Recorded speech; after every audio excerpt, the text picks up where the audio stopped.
El ángel del Señor anunció a María y concibió por obra del Espíritu Santo. Dios te salve María, llena eres de gracia, el Señor es contigo. Bendita eres entre todas las mujeres, y bendito es el fruto de tu vientre Jesús. Santa María, Madre de Dios, ruega por nosotros los pecadores, ahora y en la hora de nuestra muerte. Amén. He aquí la esclava del Señor. Hágase en mí según tu palabra. Dios te salve María, llena eres de gracia, el Señor es contigo. Bendita eres entre todas las mujeres, y bendito es el fruto de tu vientre Jesús. Santa María, Madre de Dios, ruega por nosotros los pecadores, ahora y en la hora de nuestra muerte. Amén. Y el Verbo se hizo carne, y habitó entre nosotros. Dios te salve María, llena eres de gracia, el Señor es contigo. Bendita eres entre todas las mujeres, y bendito es el fruto de tu vientre Jesús. Santa María, Madre de Dios, ruega por nosotros los pecadores, ahora y en la hora de nuestra muerte. Amén. Ruega por nosotros, Santa Madre de Dios, para que seamos dignos de alcanzar las divinas gracias y promesas de nuestro Señor Jesucristo. Amén. Oremos. Te rogamos, Señor, que derrames tu gracia en nuestros corazones, para que, quienes por el anuncio del ángel hemos conocido la encarnación de tu Hijo Jesucristo, por su pasión y su cruz, seamos llevados a la gloria de la resurrección. Por Jesucristo nuestro Señor. Amén. Gloria al Padre, al Hijo y al Espíritu Santo, como era en el principio, ahora y siempre, por los siglos de los siglos. Amén. Gloria al Padre, al Hijo y al Espíritu Santo, como era en el principio, ahora y siempre, por los siglos de los siglos. Amén. Gloria al Padre, al Hijo y al Espíritu Santo, como era en el principio, ahora y siempre, por los siglos de los siglos. Amén.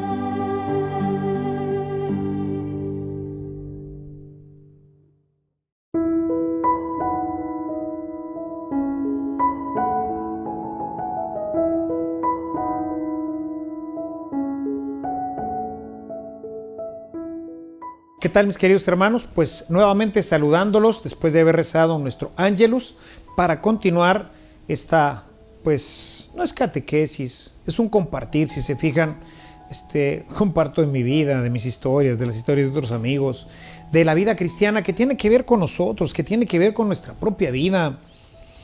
O sea, me dicen, ¿y qué es evangelizar? Pues es eso, es hablar de ti, es hablar de tu vida, es hablar de cómo Dios ha incidido en tu corazón, en tu vida. De hecho, fíjense, las primeras comunidades y la primera comunidad que yo conocí cuando empecé a llevar una vida verdaderamente más cristiana, no había tantos libros. Les decía que yo nazco de la renovación carismática hace más de 40 años. Y en ese tiempo, pues no había libros como hay tantos, que si el libro para esto, el libro... No, nos juntábamos a orar y a hacer esto que yo estoy haciendo con ustedes, a compartir nuestra vida. Hablar de lo que Dios hacía en nuestras vidas, en las vidas de los demás, y aprendíamos de eso. Yo me acuerdo de las primeras predicaciones que las tengo grabadas a fuego, de los grandes predicadores que venían, y todas hablaban de su vida. Todos hablaban de cómo Dios había obrado en su corazón, en su vida, y platicaban anécdota tras anécdota, y veíamos cómo la palabra de Dios verdaderamente se entrelazaba en todas las coyunturas de la vida de los grandes predicadores. Porque esto es el Evangelio. El Evangelio es la vida vivida. Es una vida diferente.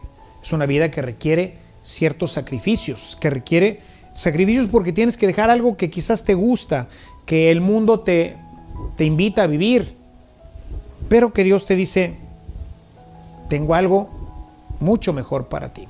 Entonces, esta es la vida de nuestros hermanos de Nazaret, de esta maravillosa familia de Jesús, José y María. Sí, una familia nazaretana como tantas que hubo en su tiempo, con sus problemas, sus penas, sus sinsabores, con todo lo que vive una familia. Y así lo vivió José, y así lo vivió Jesús. Y Jesús aprendió de sus padres, aprendió de su madre y aprendió también de su padre muchas cosas. Y una de las cosas que seguramente aprendió con mayor puntualidad fue la oración, o sea, la parte religiosa.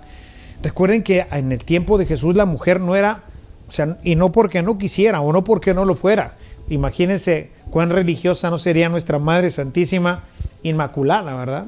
Con esa relación perfecta que tendría con Dios. Sin embargo, no había muchas expresiones, no había elementos para expresarla, porque la mujer pues no tenía una participación activa en la vida religiosa, ni política, ni social casi, de los judíos. Y no obstante, si nosotros vemos el Antiguo Testamento, vamos a encontrar la participación grandiosa de muchas mujeres. Pero su participación es muy puntual, tan así que, bueno, pues la Sagrada Escritura lo marca, ¿verdad? Tenemos a Judith y tenemos a otras tantas grandes mujeres, Rebeca y en fin, tantas grandes mujeres del Antiguo Testamento. Así también debe haber sido nuestra Madre Santísima. Pero la incidencia en la educación de Cristo, en su vida religiosa, forzosamente viene de José. José, o sea, el hombre en la estructura de la vida judaica, el hombre es el religioso, no la mujer como es hoy en día en nuestras casas. Si el hombre no era religioso, la casa no era religiosa, porque la mujer tenía poca participación, no podía llevar a los niños, porque las niñas no iban a ninguna parte, no podía llevar a los niños a la sinagoga, etc. Entonces, ahí el importante siempre fue el hombre. Entonces, lo que aprendió y lo que vemos en la vida de Jesús es un reflejo de lo que en su caso ocurría y de cómo esto impactó. Decíamos apenas ayer, cómo Jesús desde muy tempranito se para y se va a orar. ¿Sí? O sea, no sabemos a qué horas, pero cuando se despertaron los apóstoles, Jesús ya estaba orando. Fueron a buscarlo ahí en la soledad. Estaba orando solo. ¿Qué haces aquí, maestro? Bueno, pues aquí estoy orando. Oye, la gente te busca. Déjenos ahí que me busquen. Hay mucha gente a la que hay que llevarles también el mensaje, ¿no? Bueno, esto es lo que él aprendió. Seguramente también aprendió, como lo veíamos el día de ayer, que para orar hay que dejar todos estos elementos estereotipados, ¿verdad? O sea, la ley ya no es parte de nosotros. Existe, sí. Hay estructuras, por ejemplo, les platicaba, yo continúo rezando el oficio divino, ¿verdad? Las laudes, las vísperas, las completas. ¿Por qué? Porque es una estructura que me ayuda, que me sostiene, pero es la parte mínima. ¿Sí? Lo demás, les explicaba ayer, o sea, es un espíritu el que mueve todo esto. No es, o sea, ¿qué hago cuando me levanto? Pues cada día diferente. La música a lo mejor es la misma, pero impacta más ahora un canto que otro canto. Es impresionante cómo el espíritu se va moviendo dentro de nosotros, ¿verdad? A veces estoy en la bicicleta pedaleándole, ¿verdad? Y estoy viendo la música y de repente una parte de esa impacta y empiezo a orar ahí arriba de la bicicleta. Estando en mi oficina, a veces casi siempre tengo música cristiana, ¿verdad? Casi siempre espiritual. O sea, música que conozco, ¿no? Y de repente escucho algo y hasta tengo que parar para entrar en oración. Porque esa música, ¡pum!, abrió un pequeño espacio para la oración. No hay métodos, hay libros, hay motivación, hay ejemplos, hay ideas. ¿Quién ora como San Francisco? Ni siquiera sabemos cómo oraba, porque no escribió nada.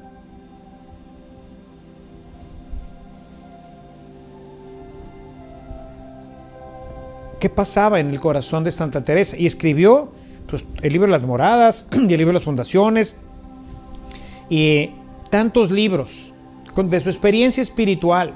Pero esa es su experiencia espiritual. Ella dice, durante 14 años estuvo meditando y haciendo un esfuerzo por comunicarse con Dios. Y bueno, finalmente Dios le concede esa unión, ¿verdad? Ese grado de unión. ¿A base de qué? De sacrificio, de penitencia, de buscarlo. Le decía el otro día a una persona que vino a dirección espiritual, le digo, mira, si verdaderamente quieres entrar ya a lo profundo de la vida de oración, te recomiendo un libro que les recomiendo con todo gusto a ustedes, ¿no? Muéstrame tu rostro, del Padre Larrañaga. Es un gran volumen. Para mí es la obra maestra de este maestro de oración. Señor, muéstrame tu rostro. Es un volumen sobre oración. Va de lo simple a lo complejo, de lo superficial a lo profundo. A veces la parte final es muy profunda, muy densa, ¿verdad? Pero si ya estás avanzado en la vida de oración y quieres penetrarla más, te recomiendo ese libro. ¿Qué resultará de ahí? ¿Un método? No. De ahí resultará una gran motivación a buscar el rostro del Señor, a encontrarte con Él, como Jesús lo hacía, como cada uno de nosotros tenemos que hacerlo, ¿sí? Jesús en todo esto pues aprendió que para orar no necesito palabras específicas. El Padre Nuestro, cuando les dijo, Maestro, enséñanos a orar, no les enseñó una oración, hermanos. Porque los discípulos de Jesús no le dijeron, Maestro, enséñanos una oración. No, enséñanos a orar, como Juan enseñó a sus discípulos. No sabemos cómo Juan enseñó a sus discípulos, porque no está consignado en la Sagrada Escritura. Pero les enseñó a orar también. Y ellos también querían aprender a orar. Eran judíos, pertenecientes a un pueblo orante. Y sin embargo, enséñanos a orar. Es decir, mira, salmos tenemos 150. Y si nos vamos a la Mishnah, montonal de oraciones. O sea, no le pidieron una oración más. Oraciones hay muchas. Y lo primero que había que cambiar no eran las palabras de la oración, es a quién te diriges en la oración. O sea, ya no vas a decir Yahvé, Sabaoth, Shaddai. Ahora vas a decir Abba, papá, papito. Esa es la primera instrucción que hay que cambiar. O sea, con quien te vas a relacionar no es con el Dios poderoso, el Dios de la guerra, el Dios que potente, el Shaddai, ¿verdad? No. Te vas a comunicar con tu papá. Cuando oren, digan, Padre. Y no es Padre tuyo, es Padre nuestro. Es decir, oramos en comunidad. La oración cristiana, por excelencia, es la oración en comunidad. Es donde decimos, Padre nuestro. Y si la rezo solo, me siento acompañado. O sea, tengo un padre, pero tengo una familia. Yo no soy el único hijo. Soy hijo de Dios. Y Jesús es mi hermano. Pero todos los demás también lo son. Mira, les voy a contar una idea de un testimonio mal mío, un mal testimonio mío. Entre cobardía, bueno, creo que fue cobardía, la verdad. En una ocasión fui a un concierto de Marcos Witt, que canta maravilloso, me gustan mucho sus canciones, son canciones cristianas excelentes, creo que es un excelente cristiano. Sin embargo, ese día se pasó, como dicen muchachos, se pasó de lanza. En una parte de su show, ¿verdad? No sé si él comenta o alguien del público es cercano, le pregunta que qué son los católicos, una cosa así, y entonces él dice, se queda pensando así como diciendo, híjole, dice lo siguiente, dice, son como primos. En ese momento me brincó el corazón y tuve el impulso, pero no lo hice, de gritarle. Yo no estaba ahí cerquita, yo estaba bien gallopa, ¿va? Porque cuestan un chorro sus conciertos, entonces yo andaba ya por arriba. pero era en la arena. Se podría seguramente, porque estaba callado, él estaba hablando, seguramente se hubiera oído. Pero fui cobarde y no lo hice. Pero en mi corazón debí de haber gritado lo que Dios lo puso. Si Dios es tu padre, tú y yo somos hermanos, no primos. Es la verdad. O sea, yo creo que él es un buen cristiano y creo que Dios es su padre. Y yo soy un buen cristiano y Dios es mi padre. Y si tenemos un padre común, él y yo no somos primos, somos hermanos. Yo no vengo de otro padre. O sea, se la bañó. Se fue una estupidez lo que dijo. ¿Qué somos primos? Dijo, como primos. ¿Cómo que como primos? Debí de haberlo gritado en medio de las 10,000 gentes que estaban ahí. Pero temor, llámelo lo que sea, al final es cobardía, prudencia, qué sé yo. Pero me ardió el corazón. Porque cuando nos enseñó a orar, nos dijo, Padre nuestro. Y si él reza el Padre nuestro, porque es bíblico, y como buen protestante debe de seguir la Biblia, él debió de haber rezado muchas veces en su casa. De hecho, Marcos Witt viene también del catolicismo. Sus papás eran católicos. Su papá, creo. Su mamá creo que era evangélica. Rezamos el Padre Nuestro. ¿Por qué? Porque tenemos un Padre. No menciona ninguna otra cosa, ni religión ni nada. Padre Nuestro, que estás en el cielo. O sea, nuestro Padre es un Padre que, como dirá San Juan en su Evangelio, o sea, nosotros no somos hermanos por un parentesco, sino venimos nacidos del Espíritu, dice San Juan en su primer capítulo. No nacidos de la carne, ni de la sangre, ni de deseo humano, sino nacidos de Dios.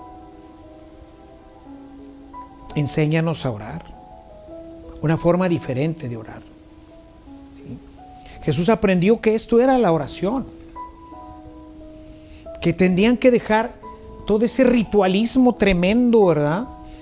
Que vivían, ¿no? De a tal hora y ponerse y esto y lo otro, y abrirse a la acción del Espíritu, de tal manera que, como les decía, ¿no? De este amigo mío, no hay hora, ni horario, ni posición, ni lugar. Lo quieres con incienso, sin incienso. ¿Qué quieres ponerle? Música, vela, en la noche, en la mañana, en la tarde, a la hora que quieras. En el capítulo 4 de San Juan, cuando habla con la samaritana, a partir del versículo 21, le dice, mujer, llega la hora en que los verdaderos adoradores adorarán a Dios en espíritu y en verdad. Ni en Jerusalén, ni en ninguna parte, ¿verdad? En cualquier parte se ora en el espíritu. Donde quiera que estemos, Dios lo llena todo. San Pablo, lo que comprenderá todos estos misterios de una manera tremenda, dice, porque en Él somos, en Él existimos y en Él nos movemos. Dios no puede estar lejos de nosotros porque Él existe y nosotros existimos en Él, porque si no, no existiríamos. Entonces, la oración es algo que brota. ¿Dónde? En cualquier parte, de cualquier forma. ¿Va? A esto, si le agregamos la enseñanza del Padre Nuestro, pues empieza a modificarse nuestra estructura de oración. Pero bueno, de esto hablaremos mañana porque, ¿qué creen? Se nos acabó el tiempo. Pero bueno, acuérdate de darle like, ¿sí? Poner la campanita para que mañana te avise que tenemos capítulo nuevo. Y sobre todo compártelo para que más gente conozca a San José. Y obviamente pues ya ven, ¿cómo podemos hablar de San José si no hablamos de Jesús? ¿O cómo podemos hablar de la Virgen si no hablamos de Jesús? ¿O cómo podemos hablar de Jesús si no hablamos de José y de María? Digo, no podemos, ¿verdad? Entonces, comparte y dale like y campanita para que podamos seguir llevando el Evangelio a más partes. Pasa una bonita tarde. Yo te dejo mi bendición. En nombre del Padre, del Hijo, del Espíritu Santo. Amén. Hasta mañana. Cuídate, por favor.